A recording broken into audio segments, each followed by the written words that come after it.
Prabowo adalah kunci. Diam-diam jadi rebutan, diam-diam jadi idaman, diam-diam akan jadi penentu. Untuk gampangnya, Prabowo adalah Gerindra, atau Gerindra adalah Prabowo. Yang sedang ramai adalah proses menuju pemilu 2024. Terkait dengan pembentukan koalisi pengusung pasangan calon presiden dengan calon wakil presiden. Partai-partai politik sedang sibuk komunikasi sana-sini. Seperti diketahui, saat ini ada 3 calon poros politik yang telah bersiap bertarung di pemilu tahun 2024.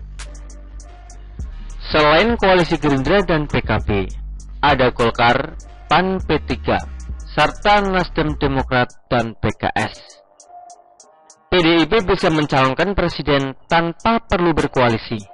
Namun, sejauh ini belum terendus akan ke poros mana atau memilih untuk berporos sendiri.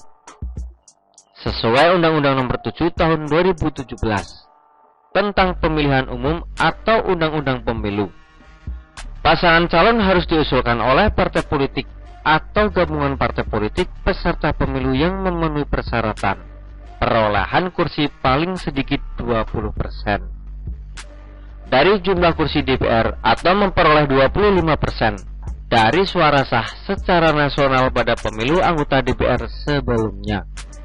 Untuk itu, bagi mayoritas partai politik yang berhak ikut pemilu mendatang dan telah lolos ambang batas parlemen pada pemilu terakhir sebelumnya, berkoalisi adalah sebuah keniscayaan. Nah, dari 3 calon poros yang sudah disinggung di atas, ada satu nama yang patut untuk dicermati kali ini.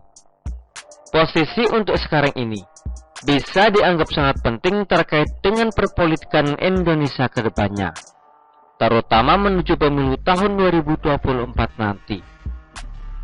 Dialah Prabowo. Peran Prabowo menuju tahun 2024 sangat penting bagi semua calon poros politik itu, bahkan bagi PDIP sekalipun. Tidak akan sama lagi dengan pada 2014 dan 2019, di mana pada kedua pilpres waktu itu Prabowo terkesan dalam posisi pecundang.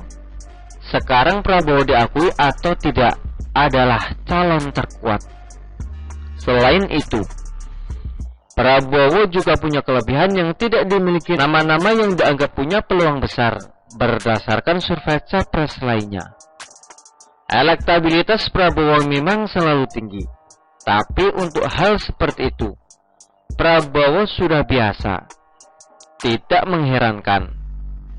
Yang patut diperhitungkan dari Prabowo yang utama adalah dia punya kekuasaan dan kekuatan pada partai politik.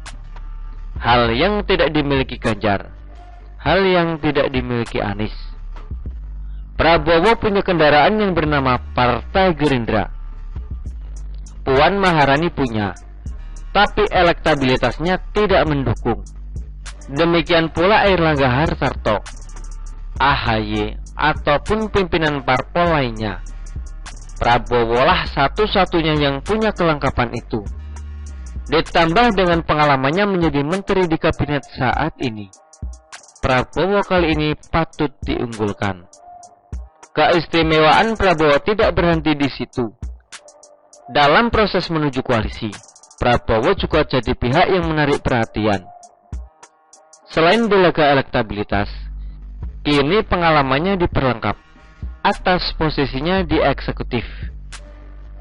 Betul, pengalaman sebagai menteri akan menambah kekurangannya yang begitu terlihat di 2 pilpres.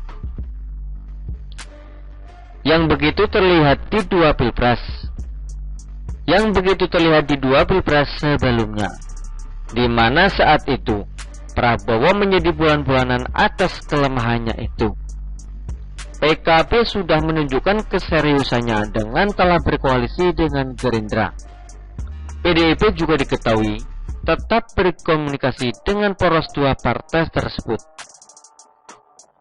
PDIP juga diketahui tetap berkomunikasi dengan poros kedua partai tersebut. Lihat PKS yang masih mendelay proses komunikasinya dengan Partai Nasdem dan Partai Demokrat. Pengusulan Aher sebagai calon pendamping Anies Baswedan dalam rencana koalisi PKS dengan Demokrat dengan Nasdem bisa jadi hanyalah alasan atas ketidakyakinan pada rencana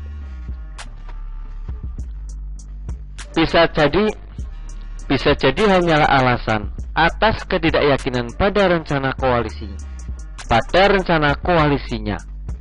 Pada akhirnya, bukan tidak mungkin bila kemudian mereka pindah haluan menuju kubu Prabowo. Tawaran sudah diajukan oleh PKB.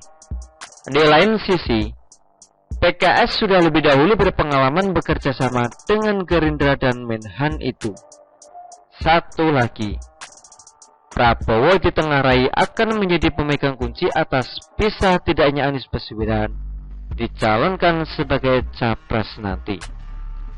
Begitulah kura-kura. Artikel ini diambil oleh siwo.com dan ditulis oleh Eko Wibowo. Bagaimana menurut Anda?